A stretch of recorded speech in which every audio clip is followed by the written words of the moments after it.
So good morning, everybody. Good afternoon. And actually, we have a registrant from Australia, although I don't think they'll be live and in person because it's the opposite end of the day for them, middle of the night. So I don't know how keen they are, but I'm sure they're not that particularly keen.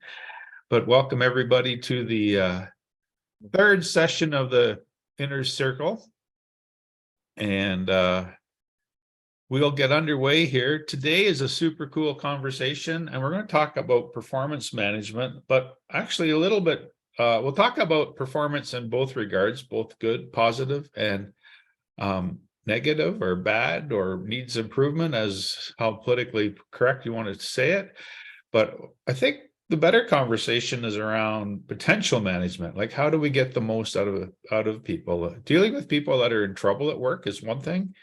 But really, we want to get the most out of our people. And we'll talk about, as the session goes on today, we'll talk a little bit about what that looks like and how you can identify that, and maybe how you can even do a good job about putting it together. And I have had in my working career about 1 million performance management and performance reviews and conversations about my future and all that stuff. And only in a handful of cases did I find them useful for me to move forward in the organization. I found more often the conversations around as things progressed during the year, when things went wrong, went well, how to improve, a lot more helpful.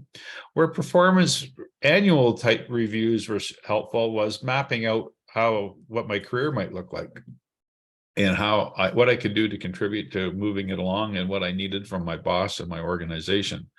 So, in the Army, it was pretty perfunctory. There was annual, they call them PERs, performance evaluation reports. And no matter what the text in that report said, it didn't really matter. There was only so many people going to get promoted that year to the next rank. And if you weren't it was a math issue as much as a performance issue. And if you weren't in the zone, you weren't in the zone. And so they could tell you all they wanted about how well they thought you did. And surprisingly, I think most people, at least on this call, and most people in general, would be surprised that even in the Army, nobody really wanted to give you bad news and tell you that you weren't doing a very good job. They wanted to be kind and gentle, or potentially they were afraid or uncomfortable delivering bad personal news. It's one thing to yell at 100 guys and girls standing out on a parade square, but when you're face to face with somebody, it's a different conversation. So we're just going to take a couple of minutes and talk about this on performance management and potential, but let's have a conversation. If you want to unmute, if you can unmute yourself, or Chris, I know you're chatting because of you're just getting reset up in your new home. But what's the best, worst, or funniest performance review or conversation you ever had? Did somebody want to go first? Is something that either you gave to somebody, or you received that was like, wowzers, that was terrible, or that was actually kind of funny? Look at Nicole. I know you've had some recent experience. Hopefully that didn't necessarily come from that. No, I can tell a story of a review I received, and the one that scarred me to make me want to either never do them again or to learn. And I can just tell you of the time I was advised by a direct report, a manager, doing my my annual review. She let me know that I was a pencil. I was a tool that other people could use, but I left no permanent mark on anything. Wowzers. So I've taken it with me, and I'm like, how long ago was that? Never will I tell anyone they are a tool. Oh, shoot. Where were you in your career when that happened? At the beginning or middle, or? I would say that I was probably in the middle of my career. I was the top in my field where I was. Yeah. But yeah, I had a boss who didn't understand potential or motivation. And so that one's just stuck with me for a good wow. No years. kidding. No kidding. Anybody else want to go ahead with one? Maybe, I know we got a boss and a couple of employees from the same organization, so I'm sure you don't have to share anything about your current work, but if you got something from a past or issue that you might have came up, feel free to share. That one you win, Nicole. I think you get the prize for that one. Yeah, you don't have to share, but that's okay. Yeah, Chris says that's brutal in the chat box. Yeah. Yeah, I remember a guy telling me, a leader in the army telling me once that I didn't make any big mistakes, but I made every little one imaginable. And I think he thought it was funny, but it really, truly, like you say, those words cut pretty deep. But that one, that's probably as good. One that I recall having with when I was with Red Cross, we did a big program one time, leadership development program. And part of it was 360 reviews, where if you're not familiar, it's like your peers and your employees and your boss all get a chance to opine on you and how you're doing and where they think you could improve and where you're helpful and good towards the team. And one of the comments was that I had to work on my communication skills. And that really got to me. Like, I couldn't quite understand what it was, what they meant. Like, and I think, well, sometimes people think I over communicate, and sometimes they think I'm a blunt communicator, but I've never been critiqued on that. My communication ability and skills. And the person that was doing the 360 with me was an outside consultant, and they didn't really have any useful advice to give me. And then I had a meeting with my boss after this session, and he asked me what I thought about the program. And I made the comment. I said, well, somebody somewhere in the 360 said I need to work on my communication skills. And I said, I don't understand where that came from. I don't understand why anybody would say that. And there was nothing useful to come out of it to help me improve. He said, well, I said that.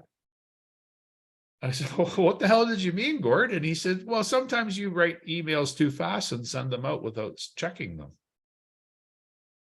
Which, fair critique, but that's, to me, there's a big leap between hitting send too fast and communication skills that I was thinking about. Well, I couldn't understand where that was coming from. So not quite as brutal as Nicole's comment, but as we've identified here in just a couple little short vignettes and stories, is that these things are hard on people, and sometimes they can be quite cutting and almost mean.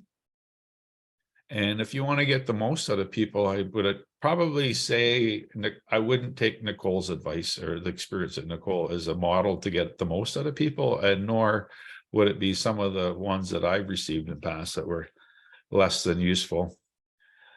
I think I want to just step back to a session we had maybe the first session, and certainly I've repeated or talked about this a bit, is what we want to achieve is a healthy team. So we want to have this model called the first team, which is you, your peers, and your boss that form this triangle of people. And we need clarity, and we need communication and clarity. And then the last one is human systems. And by that, I mean, we want systems that are, even within performance review, that are not onerous and not hidebound by policy. So often we end up in the situation with performance management that every year we have to do a performance review. So I can remember in May having to do 10 or 12 performance reviews and having to take a second look at about maybe 80 to 100 performance reviews that my direct reports had did. And it was like, all I ever wanted to do was take vacation at that time, because I didn't want anything to do with any of it, because it was all perfunctory. It was all procedural. Although we did have good conversations out of it, but that was because me and the person that undertaking the review generally made the most of the time, but it had no purpose other than we had to do it every year. In fact, there was not even a correlation between the performance review and even a merit pay, because we didn't give out merit pays. We might have gave out a small cost of living increase at Red Cross because they were pretty cheap, but there was no connection of what the purpose of this exercise was. And in fact, I think in the 13 or 14 years I worked for Red Cross, honest to gosh, if I said 6, I probably underestimated the number of different performance management models that were implemented in that dozen years or so. So that's the human structure side of what we want to achieve as a performance management. But I want to go to the number 2 section, which is create clarity. And this is the most important part. And this will help you define your work as a leader in managing and developing performers and potential people. So the first team, again, if we go back to the high, it's all built on trust and healthy conflict. And this is quite a bit where this conversation is, that we need to have a lot of trust with our people. And we want to have the ability to have, thoughtful and healthy conflict between you as a leader and the people you work with. Because sometimes these conversations are tough. So if we don't have trust and we don't have this relationship built where we can say things respectfully and helpful to other people, then we'll never get through this conflict area. And then once we get through there, then we build commitment, we build accountability, and then individually and organizationally, we get results. So the number 2 square is, how do we create this clarity? And then we have the 6 questions that we talked about in past, and we'll come back to this regularly through the inner circle conversations. Is like, why do we exist, and how do we behave, and what do we do, and how will we know if we succeed, and what's most important right now and immediately right now, and who does what. And if we can answer these questions in a minimum amount of language and a minimum amount of words, and everybody agrees from the top down, then performance management and potential management becomes a relatively easy thing to do. Because if you understand as an organization, how will we behave? How will we talk to each other? How will we hold meetings? How will we conduct ourselves? If you can answer the question, what do we do? And I'm not talking about, in a for-profit setting, it's like we generate revenue and make profit and shareholder equity or whatever. That is not a lofty goal. It's like Mr. Gates and Microsoft's lofty goal was to make sure every home in the United States and then eventually around the world would have a PC computer sitting on it in it. And of course their purpose was to make money, but their purpose was also to generate education and connect the people to the World Wide Web. So there's a lot of high value or high fluting language around what they do. And then how will we succeed? And we're going to talk a little bit more about what's the most important thing right now. But if we can create these things, if somebody's not behaving in the way that the organization and everyone has agreed on, then that you can use that as your tool for performance management. It's not a subjective it's not subjective, it's actually qualitative. We agreed that we are not going to talk to each other like that. We agreed, and you did that. So now we have to fix this. And we'll talk again as we go through this. I've talked to some of you separately. It's like, this facts, feeling, and future about how we deal with something. But if the facts are, we've agreed this is what we have to do, and this is how we're going to do it, and this is how we're going to behave. If somebody runs counter to those things, then you can have a performance management conversation that's a lot more helpful than saying, I don't think that you behaved well in that meeting. So why do we exist?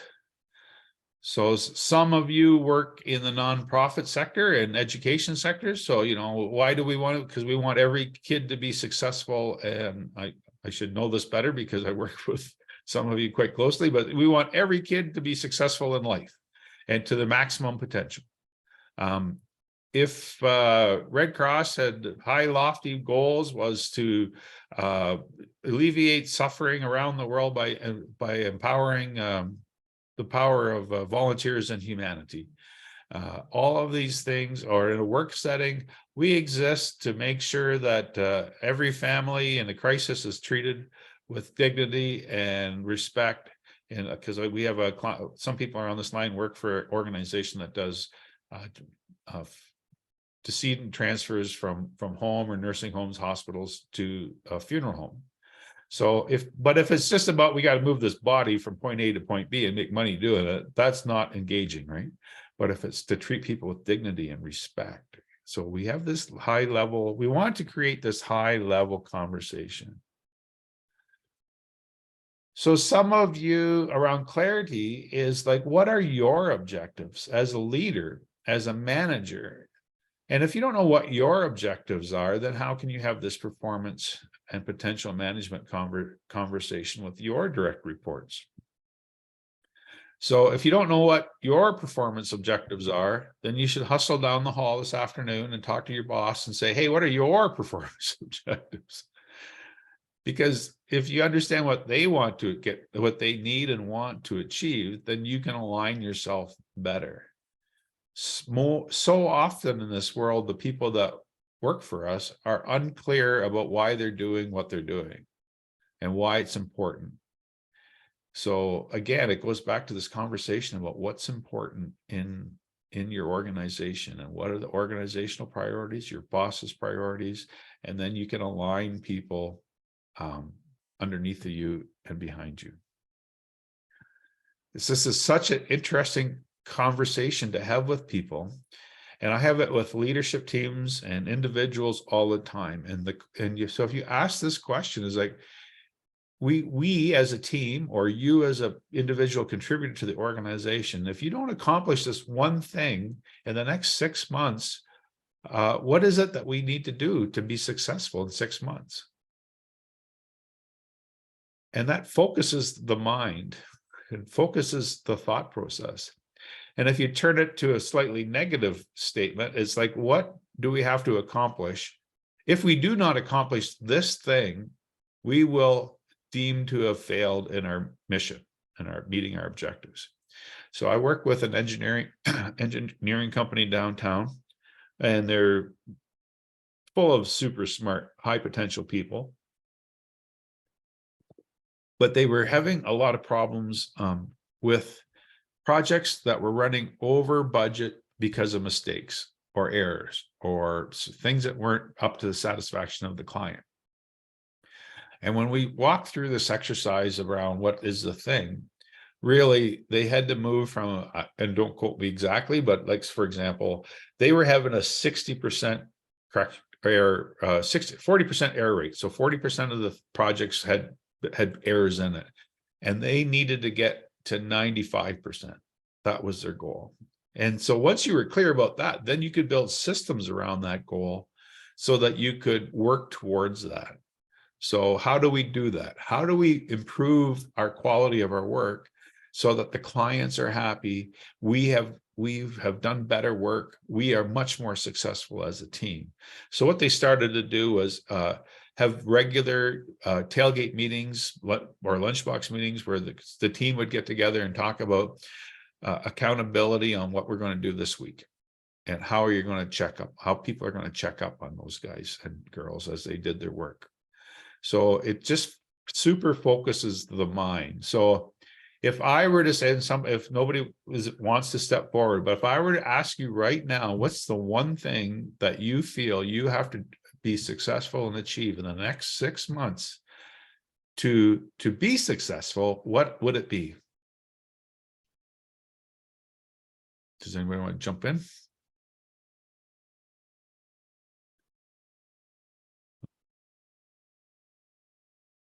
Oh, Chris says reputation. I know it's challenging for you, Chris, because you're typing in the chat box.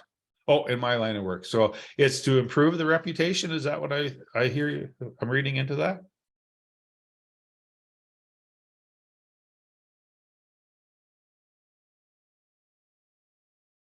Yeah. So I'm going to, so if we were to say we wanted to improve the reputation of, improve and maintain with our clients' families. So Chris works in the funeral transfer business.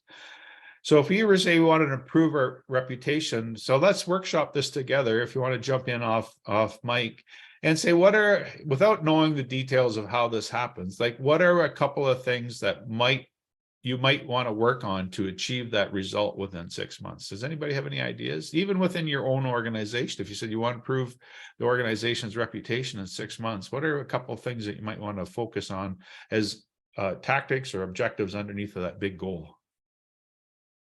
Any ideas? Callie, you look like you're thinking. Go ahead. It's no wrong answers here. It's a friendly crowd.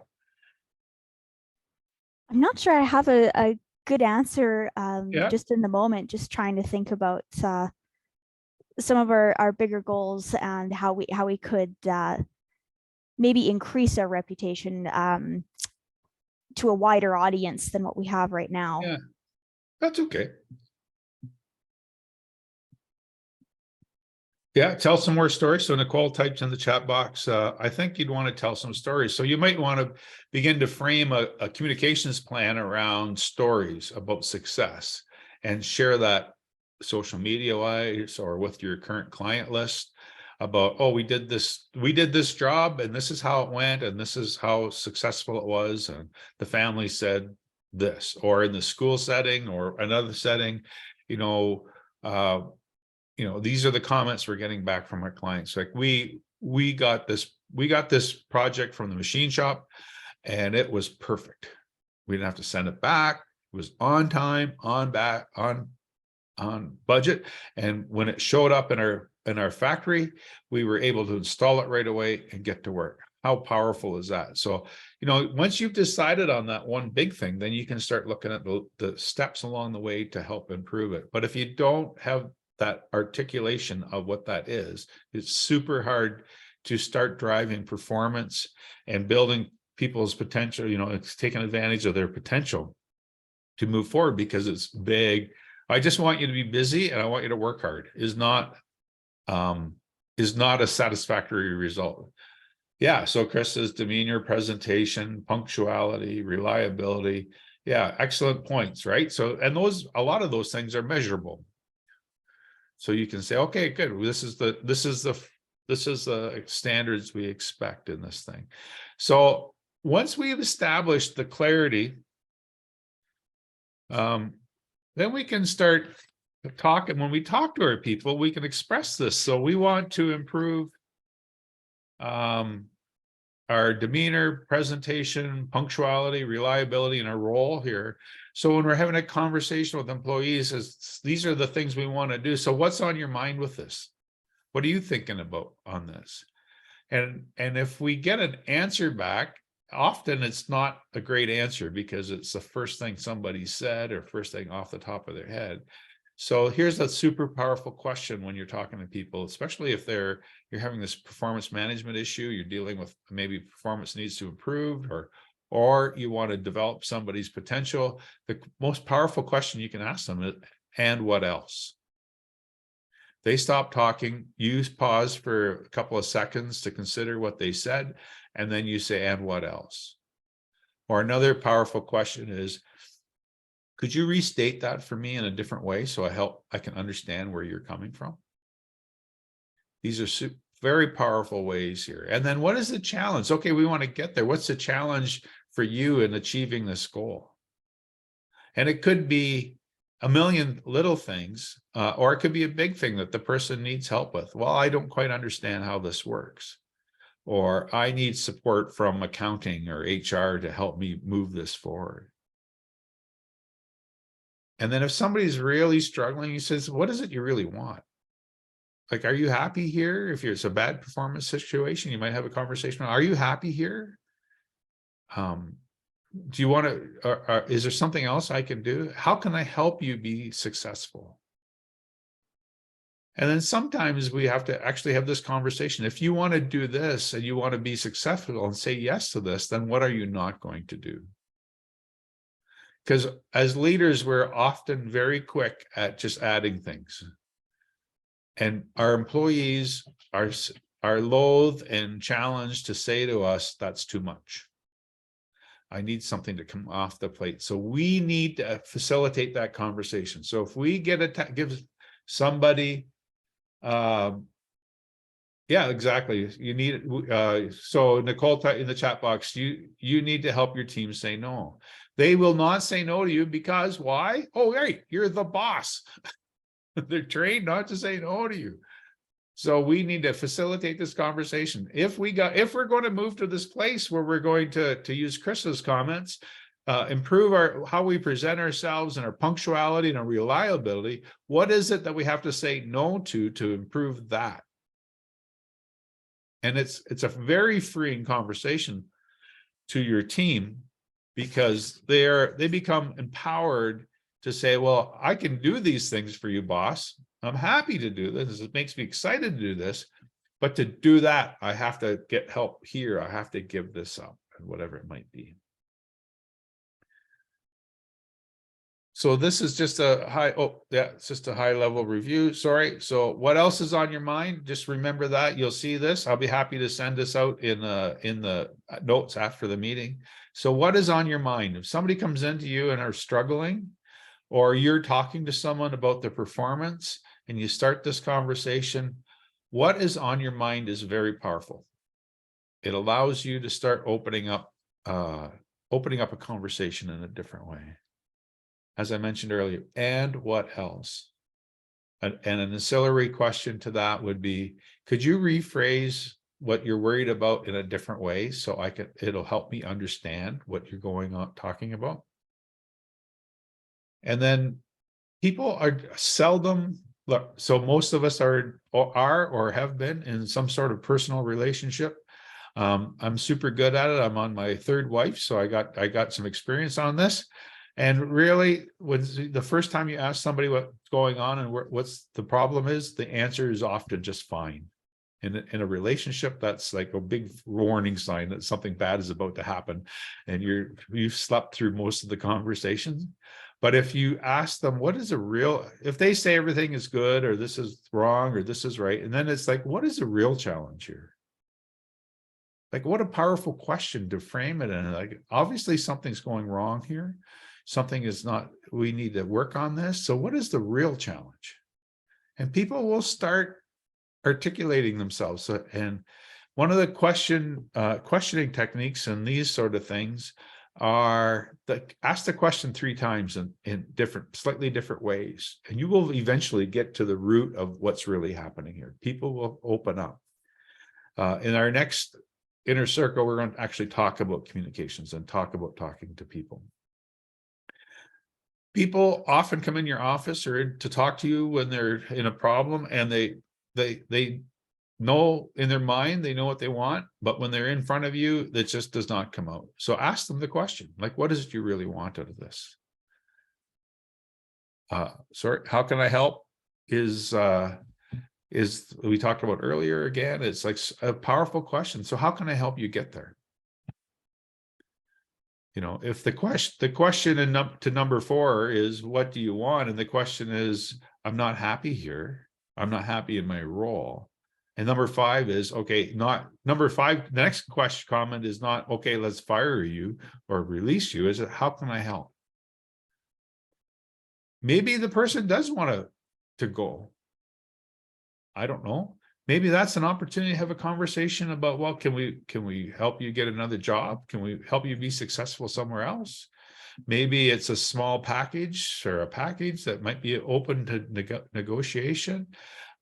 Maybe it's an opportunity to do a different job within the organization, or sometimes people just need a break, whatever it might be. But how can I help?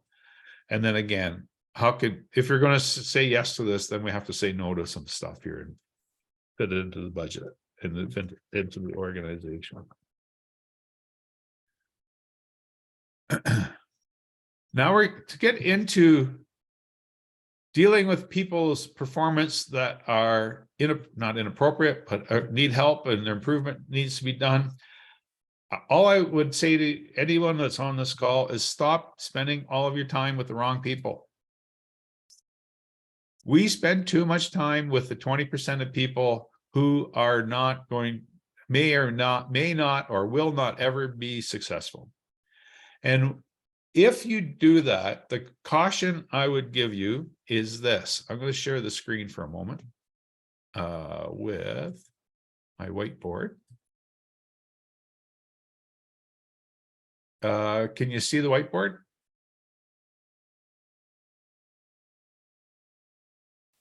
Yes. Okay, thank you. So let's do this. So if you can imagine, oops, where did it go?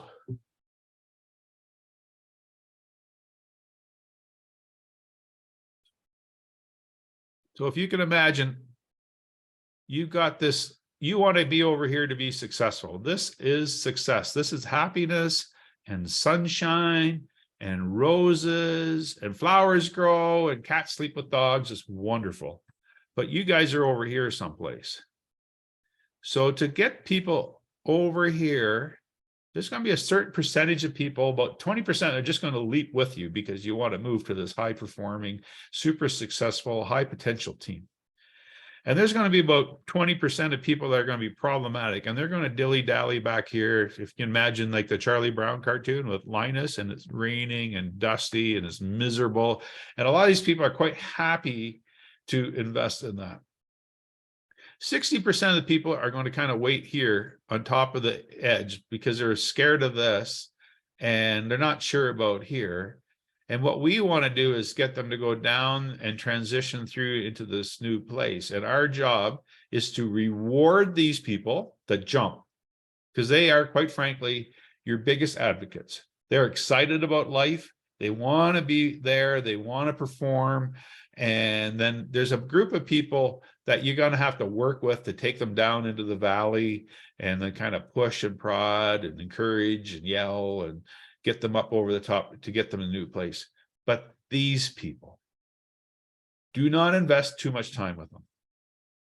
If they're a problematic employee and they do not want to change their ways, what happens is, just like if you have children at home and we start investing all of our time with the problematic children, the ones that are disruptive, or maybe they got other issues, the good children, the good kids will start behaving badly because that's where mom and dad focus their attention.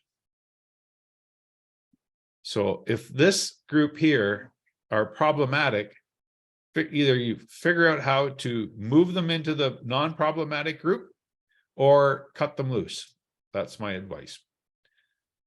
And if this group here, the probably 60% of the people who are just want to come to work and mind their own business and just do a good job, if they see a lot of attention faced in there, they're going to come back here instead of going forward. So if you've got problematic employees, I would strongly suggest that you make a plan and cut. If you can afford to cut them loose, because you can't really afford to keep them either. Invest 80% of your energy in the good guys, the good performing people, the people you want to bring along with you. And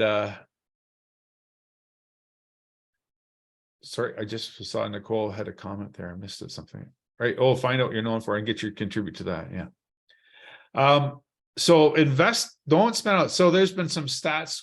There's an amazing stat that came out of the States from the Gallup organization. They do a lot of polling on employees and employee engagement. And they did some research. And one of the things they found was that if you actually like a person, but they're a poor performer, it'll take you 18 months to get rid of them. Imagine a 1.5 year salary into somebody who you may not ever be able to save as a potential employee. If you don't like the person, that time frame shrinks down usually into a short period of time, months. But the number of people I know that did not release somebody during probation when all of the flags were there, all of the signs were there. And they say, oh, well, yeah, quite frankly, I'm sorry to tell you this, ladies and gentlemen, that's bullshit. You have an organization. How fair is it to all of the other employees if you're dealing? Like, I'm pretty hard. I'm glad my wife is out of the house right now, because she'd be whacking me with a broom right now, because she hates when I talk like this. It does not mean that you treat people with disrespectfully or you treat them inhumanely and all of those things, but you have a business to run. So deal with the problems right away. And people are not, so don't overthink it. There's a risk to your organization if you deal with you're not focused on the right things. Because you're focused on the wrong things, the bad things eventually will happen. Or worse, good people, high potential people will leave because it's not a place for them to be successful. The rest of the team knows better than you do who's performing and not performing. Trust me when I say this, they know for sure who the good employees are, the potential high performing employees are, and who the problematic ones are better than you do. Why? Because they spend every day with those folks. And they will never be surprised if you release somebody or terminate somebody or they performance manage them. But they will be surprised that somebody actually did something about it. They don't believe that you will stand up for the good employees and the right people. And as we said earlier in the presentation, keep your eye on your goals. What's the most important? You're not running a country club. You're not there to make everybody happy. You're there to achieve some goal, whatever that is, and then spend the time and invest in the time to get the people there. Now, when we're having the conversation about people that are not performing properly, and you want to try your best, level best to not protect them, but invest in them to help them bring along, there's ways to do. So if somebody makes a mistake, you need to time the reprimand. We'll call it reprimand, but it could be a coaching call, a conversation, it could be a performance conversation, but time it properly. So one of the things is right as soon as possible after the event. So in the old model or the ineffectual model of performance management, when we do annual reviews, somebody inevitably will bring up with an employee something they did 11 months ago. Now, I don't know about you guys. You're all way smarter than I, and your synapses are probably firing way better than mine are. But I can hardly remember what happened yesterday. So if somebody's giving me crap for something that happened 11 months ago, I have no idea why that's the issue. So deal with it appropriately. Best to give yourself some space. So like, it's not like instantaneous. Well, maybe it might be depending on the circumstance. Give yourself some space to step away from it and think about what happened and consider your options, because responding emotionally is never helpful. So time the reprimand properly. I would suggest in most cases that you try not to do reprimands on a Friday afternoon, because then it just sits on somebody's mind all weekend. And if it's not serious, then give yourself some time and leave it till Monday or Tuesday morning. But you want to respond quickly so that it is a cause and effect. This happened, and this was the outcome of me making a mistake. I got in trouble within a short period of time. Always reprimand people in private. This is not a public conversation. I would caution this around dealing with reprimands is that it's going to get out no matter what, but it should never come from you. The person might come out of your office and grumping and complaining and bitch about how unfairly they were treated, but that's their business. This is not, you cannot talk about this. Always reprimand with the question based on the facts, feelings, and future. And we'll speak more extensively to this in a moment. But there's a process involved in dealing with things that have gone wrong. And it's, if you can remember the 3 F's, facts, feelings, and future. I'll explain more in a moment. Take nothing for granted. You want to listen. So if you're going, and this is also connects back into sort of timing the reprimand, timing the conversation, because you want to be able to not be emotional on this. You want to be able to respond and think and listen to what the person has to say, because they have a side of the story. You might be clear what happened in your mind, but you don't know that someone else told this person to do something, or maybe they weren't even instructed. They didn't even know what they were doing was wrong. So you need to understand and listen to what that person has to say. And I would say, because I know some of you may be surprised with it, I've been in lots of trouble lots of times in my life.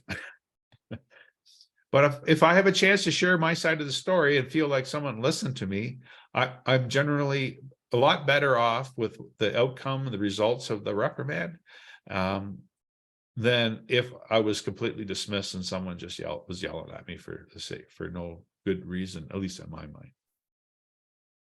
And then with the future and how to resolve this, you want to give constructive advice. Like telling someone not ever to do that again is not constructive advice. If you bump into this situation again, this is how you can respond, and this is how you can act, and this is what I think you should do.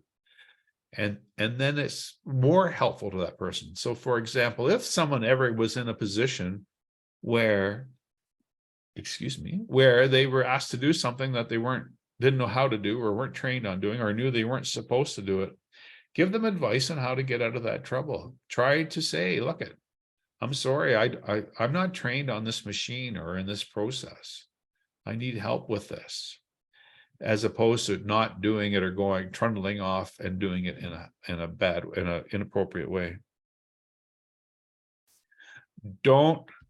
We talked about this for the second. Never reprimand people when you are emotionally upset. It will not end well. It will not end well for you. And more importantly, the person who's in trouble needs your thoughtfulness and care and consideration in addressing this. They do not need to be blasted emotionally. Like as soon as you feel your temperature going up, I can tell internally when my emotions and when I'm getting excited and upset about something. And it took me a long time to learn this. But when I feel that happen to me, I say, listen, how about we take a break? How about we just take a break? Well, I'm going to grab a coffee. You go take a washroom break. We'll meet back here in 30 minutes. Or we'll meet tomorrow. Because if you're emotional, what happens is when you get emotional, the amygdala kicks in and you're hearing, scientifically proved that your hearing starts narrowing and focusing on what's in front of you, and your peripheral vision narrows and focus on what's in front of you.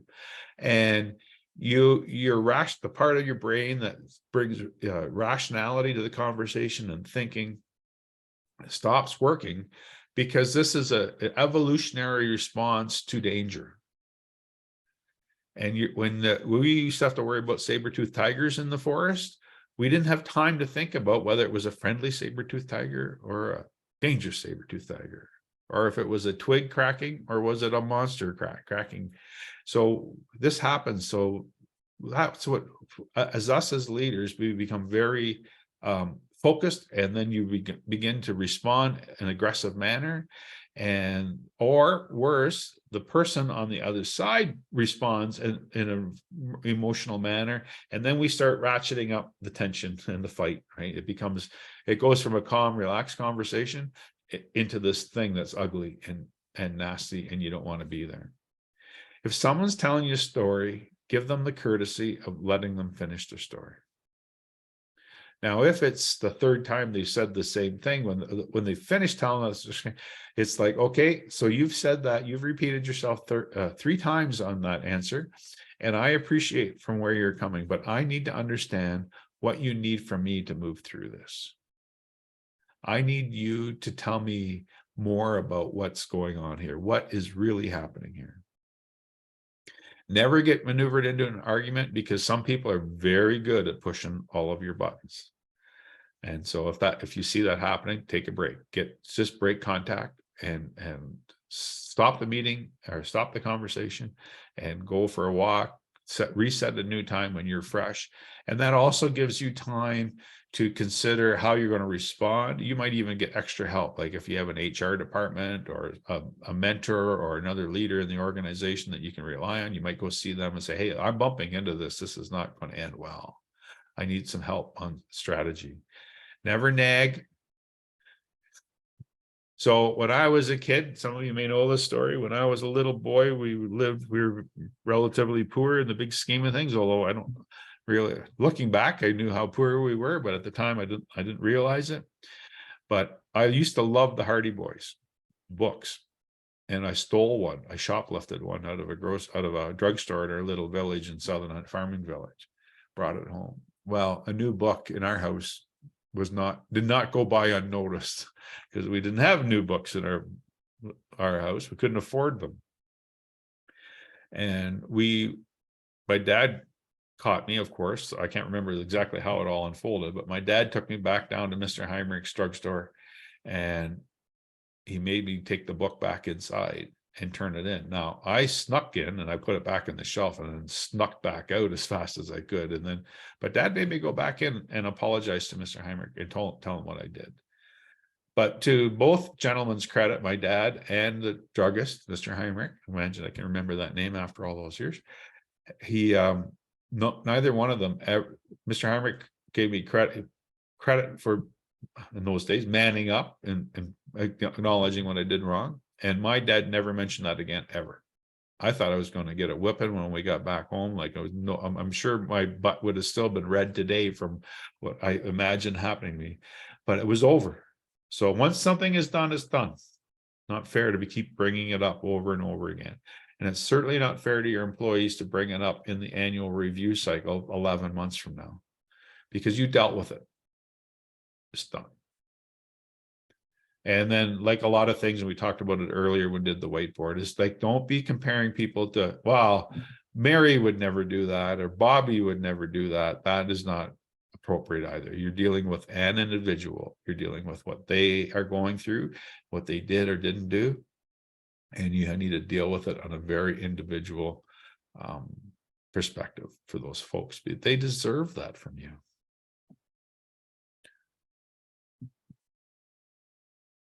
So in your performance management work, you need to be focused on your goals and your objectives. So that's that strategic objective. If you don't have that set, then it's hard to bring people along. It's hard to improve their performance if you're not clear about what they're supposed to be doing. We need to give timely and meaningful feedback, even if good or bad performance. You need to be on top of that. And if somebody does a good job, you can tell them right away. And if somebody did a job that needs improvement, you need to face that right now. Often organizations, it's a hierarchical organization, and often you don't always have leadership support for dealing with people in the way you need, because they don't want to deal with it either. But they need to figure it out. And if they're not supporting you with this fundamental role as a manager, as a leader, then you need to have a different conversation with your bosses, because it's not fair to put you in that place. Lack of formal training and communication. Most organizations have very poor recognition and rewards plans. And more often than not, it's too complicated. It's too hard. Like, that's the human systems we talked about earlier on. The fourth quadrant of the healthy team model is human systems. And if there's a 14,000 step process to terminating somebody for bad performance, guess what you're never going to do? Terminate somebody for bad performance, because it's too hard. You're just going to hope the problem goes away somehow, somewhere. It's not fair to the person, not fair to you, and not fair to everybody around. Oh, pardon me. You need to have simple, very human systems to deal with both good performance and bad performance. But if you want to take somebody for lunch, pardon me,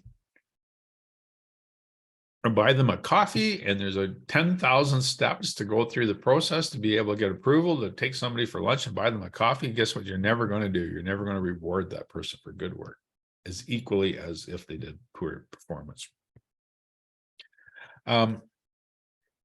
So you want it simple, you want it to work well.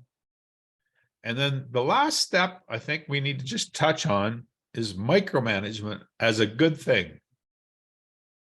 So we often talk about micromanagement. Everybody bitches about micromanagement. There's lots of reasons why people complain about it, because I think, quite frankly, they're right in that people are not giving the engagement and the latitude to do a job. But if you're implementing a new project or a new system, or along with that, if you're are dealing with systems. So for example, in Chris's model where he wants to increase punctuality and reliability, you know what?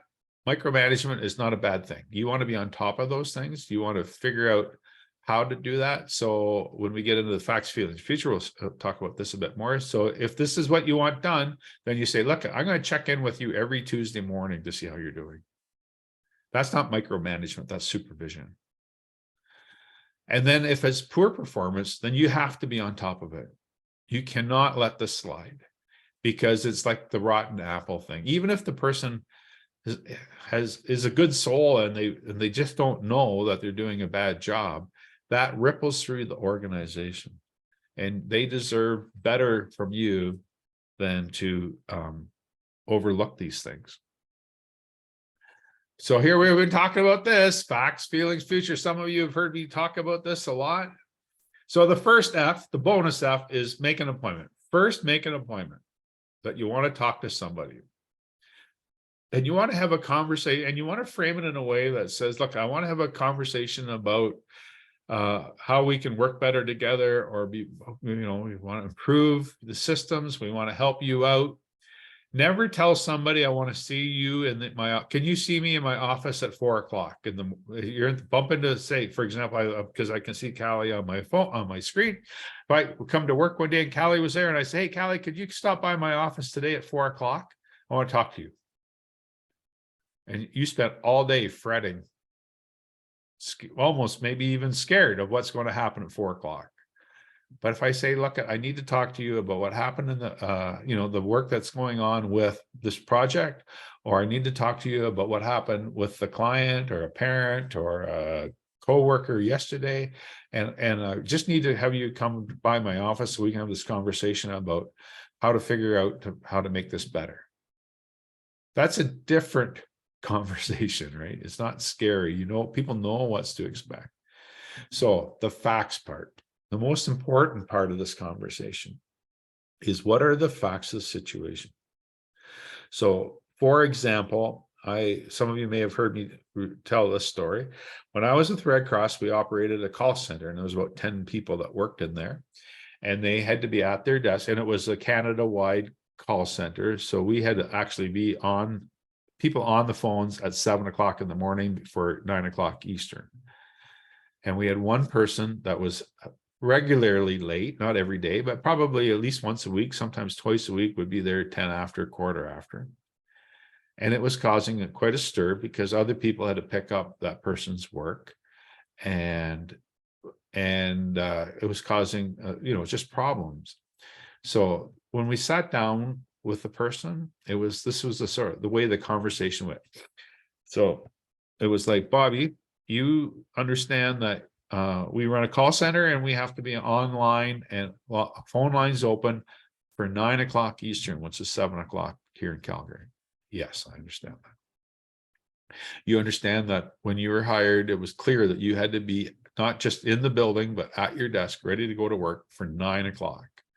Yes, I understand that. And so we just kept saying that. And you understand that in the last 3 or 4 weeks, you actually were late 5 times. Yes. And you understand that that's counter to the expectations of the job. Yes, I do. So what we've done is we've framed the whole conversation around the facts of the situation. Not, hey, you were late. You've been late 4 times. 6 to 8 times you were late. And in fact, they were only late, 3 or 4 times. So we build this facts up, and then you can start having a different conversation. It's like, okay, so now that we get into the feelings. So we want to talk about what the impact this is having on the rest of the team. That, we're missing calls. We're dropping calls at 7 o'clock when the phone lines open up for Ontario. And you understand that your peers and the other people in the organization have to pick up the slack because they're just coming in too. And so we start talking about the feelings of what's going on with the situation. And then what is it about, you need to explain to me what's going on in your words. So what, in that second part of the conversation though, we establish the feelings to the organization and to the peers, and we open up for an opportunity for Bobby share their story. It turns out that they were a single parent with 2 kids, little ones, like 3 and 4, or 2 and 3 or something like that. And they could not get out the door in time in the morning to get to daycare. Like, it was always a struggle for them. And it was like, oh, okay, that's all right. Not perfect, but we can deal with that. But we would have never got to what was really happening without laying out the facts and then what was happening, and also what the feelings of the organization or the feelings of the person, so that person could share their side of the story. We listen carefully. And then the future is, okay, so how do we address this? We don't want to terminate you over such a thing, you're struggling and whatever. So what we were able to do in the future was to say, okay, how about you start at 7:30, or you go do the later shift that allows you, and you can work a half hour instead of an hour lunch, you get a half hour lunch to make up for that time. And then we were able to talk to the rest of the team and say, okay, this is what we're going to do for Bobby. This is the standard we're going to expect. And once you've agreed with, everybody's agreed to the future plan and how you're going to resolve this, then there's no more conversations about what you agreed to. And in fact, what we did do was write up an email saying, hey, thanks for your time. This is what we talked about. This is what we agreed to. And so we were able to solve this problem. Now, luckily, the person come to work at 7:30. And then it took a shorter lunch hour, and they got home in time to look after their kids. And we've sorted out some extra coverage to cover the gap, the first half hour gap. And it never happened again. But if it would have happened again, then we could say, okay, Bobby, we agreed to this. You agreed to this plan, and you did not live up to your side of it. Then it becomes serious. Like, now we're talking verbal warning, formal warnings, and potentially termination. But we've covered we've made every effort to understand what's going on. We've covered our backsides by hearing out their side of the story, and we've articulated a good plan for people to work within to improve the situation. And if something goes wrong in the future, then we're able to push through it. So, does anyone have a thought about something they're dealing with, or something they might be considering based on this? And if you want to share your ideas or your conversation around that, this is potentially dealing. I would say you could even do the facts, feelings, and future, although it's probably not super appropriate, but you could use that as a plan for dealing with a high potential person too. Like, what are the facts? Oh, you're a good person and you're on time, you're doing good work. And this is what it means to us. So how do we move through it? What's the future look like for you? But it really works well on a performance management, almost a disciplinary level conversation. Does anybody want to take a moment to share something around something you're working on or something you've experienced? Hopefully, yeah, Nicole, I saw you kind of flit in and flit out there. There you are. Yeah, I actually did my review. Well, they weren't reviews. I had my one-on-ones with my team yesterday. Yes. And so you had kindly worked with me in advance so that I could walk into that scenario prepared. I made the decision that we weren't going to do reviews because we had never clearly expressed expectations. So nobody would have known what they were being measured against. Right. So I walked in and I said, we're not looking backwards, we're looking forward. And but I took a lot of the advice about, like, okay, that was our flaw. We didn't have clear expectations.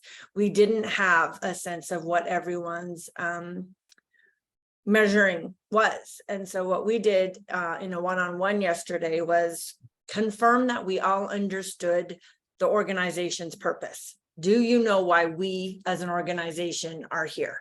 Mm-hmm. To make sure we were on that page. And then we identified, why does the organization have this team? Why do we come to work? What do we do for the organization? Nice. And that was a bit of a brainstorm. And then we had to come to an agreement to make sure that we all were of that same mindset. And then I was like, how does your department fit? And then we finally broke it down to, how does your role? support. And so it was kind of like a reverse pyramid, Yeah. right? It was like the organization is here for this. The team is here for this. The marketing department is here for this. The manager of marketing is here. The coordinator is here. Like, Right. and so everyone had to identify, well, first it was me asking, like, why, what do you see? And I guess that was a little bit of I think we sort of did feelings first. Yeah, that's okay. And then we agreed on the facts. And then we started the conversation about what does the future look like? Like, if that's why we're here, what are we doing about it? Mhm. And so everyone has until Monday to come back to me with their intention for the next year. Nice. And how did your team respond to that? I got a bit of resistance from two of my managers, Sure. Yeah. mostly because they'd never had boundaries or like clarity, right? So they had been rocking and rolling and living the good life with no deliverables, you know, and Who wouldn't want that job? exactly, you know, I was like, you got to walk me through what it is you're managing here, because I'm about to print new business cards and I'm conflicted. So there was pushback in the sense that while on the one hand, both of them were resistant to having to put measuring sticks in place, they were also, I think there was a bit of frustration that they weren't imposed upon them, if that makes sense. Yeah, sure. They were like, well, we've never done this before. Why do we suddenly have to start? And then the next sentence was, well, why do we have to do it? Why can't you do it for us? But I would say at the coordinator level, really open to it. I think that was my more junior folks, my entry level. They were the ones that were looking for, you know, why am I saying yes to this? Why, when do I get to say no? Yeah. You know, why does this matter more than this kind of thing? So they were quite open. It was just that management level. It's so interesting. I find everywhere people want direction until they get direction. Yeah. Or if they get direction, they want to be left alone. I think I may have told you this story. There's a study out of the States, believe it or not, coming out of landscape architecture. And what they did was they took a class of kids, preschool kids, from a daycare to a playground with all of the things you'd want in a playground, but it had no fence. It had no boundary around the playground. Okay. And what they found was after about an hour, within an hour or so, all the kids were glommed around where the teachers were and where the playground equipment was. They weren't using the whole playground. And then the next stage of the experiment was put a fence around the playground. And then they brought a different group of kids. I don't know, it could have been the same, but they brought another group of kids into the playground. And within an hour, the kids were all over the playground, right up to the fence. Yep. Right. So we need that psychological safety of boundaries. Yeah, I kind of, the way I phrased it with everyone was like, we're putting some edges on, you know, like sides on our bucket. It's no longer like a trough. We are making some buckets of work. Yeah. And but I think it's not that, like, there was no negative reaction. I was just a little bit caught off guard by the sense of expectation that measuring sticks would be provided. Oh, you know, interesting. when you want someone to own their work, you want them to own the way their work is valued. And my folks wanted assigned values. Yeah, but if it's the first time, I can see where they're coming Yep. from. Too. They're confused a bit. They're trying to figure this out too. So it's always easier to get the answer handed to you than be part of the solution, right? And so that's why I said we weren't deciding it in that meeting. I was Yep. giving them until Monday, and then we have our next one. And I'm like, okay, so now you probably have questions. You've had time to think about it. Now let's start doing the plan. So And interesting. here to, Thank you. and I screenshotted some of your questions before, you know, the ones to ask, but that's my role. I'm going to ask the questions, and then they're going to hopefully provide the answers. and build something so that in 4 months, we're checking in on things that they have confidence in, as opposed to be constantly dreading. So interesting, yeah. Yeah, so that's, oh, sorry, I had, the dog is here. He's finished his bone, Callie. I give him, Walter likes the days we do these things because he gets the big gigantic bone and so stay out of the way, but obviously he's finished it. So yeah, that's great. I'm glad to hear that. And of course, if you need some help going forward, just reach out, Nicole. For sure. No, thank you. Happy It to was a good respond. setup. But so as we wind down towards the end, a couple of things. I really think we got to stop talking about like performance management. As a leader, I reflect back on that, and I don't. Yes, there's a super important to have a record of where you are. So, and I'm all for the future look. If I was, I've told this to several people in my coaching career, like if I was a manager or a leader of an organization, I would want performance management annual reviews done on my work for a couple of reasons. A, there's a record. And B, most importantly, if you're a senior person in an organization, I don't think people always appreciate that, but if you're the higher up you are in the organization, the closer to the door you are in the organization.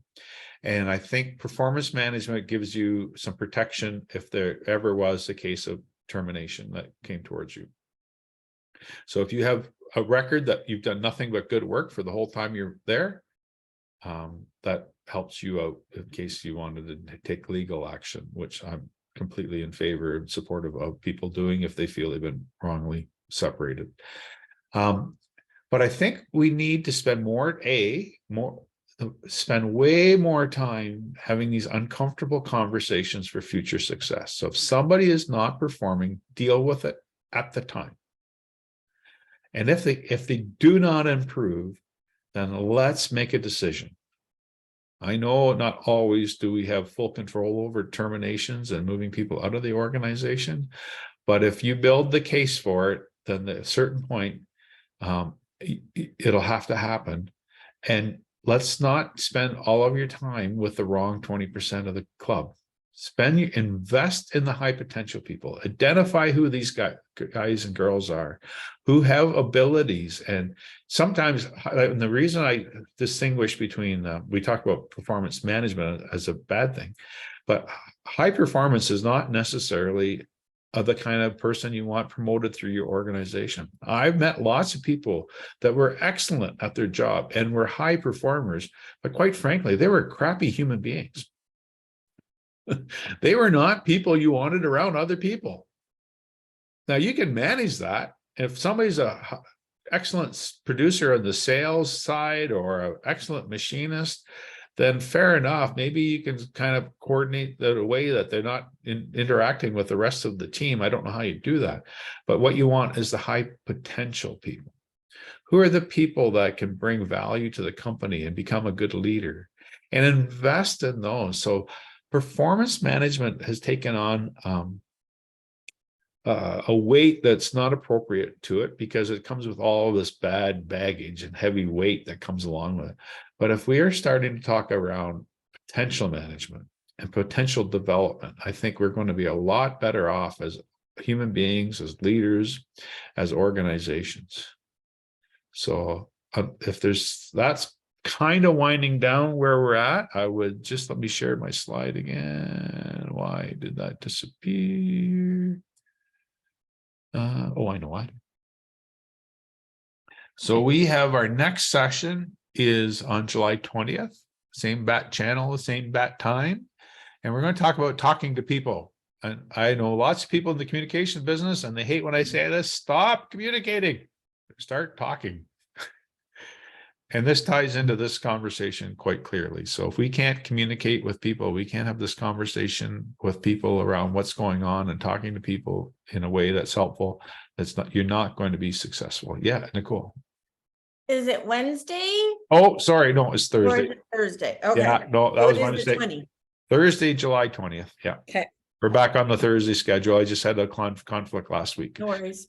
Yeah. I'm glad you caught that because I just changed the date, the number and the date. I didn't change the day of the week. So yeah, no, it's Thursday, the 20th. I'll send out a reminder when I publish the recording of this particular party. And when you're bored and can't sleep at night, you can turn it on and it should put you right to sleep in a matter of moments. And anyways, again, as always, I really enjoy the time we spend together. We have 32 people registered from around North America and Australia. And how exciting is that? Unfortunately, we only had a small group joining us live, but I do see that people watch the videos when it's done, and I get some good feedback. So I appreciate your courage for speaking up, and I appreciate your participation this morning. So thanks very much. Get out there and do some good performance management and look for high potential wherever it is and try to figure out how to get the most out of it. Take care, Chris. Take care, everybody. Thanks for your time this morning. Thanks so much, Steve. Yeah, all the best.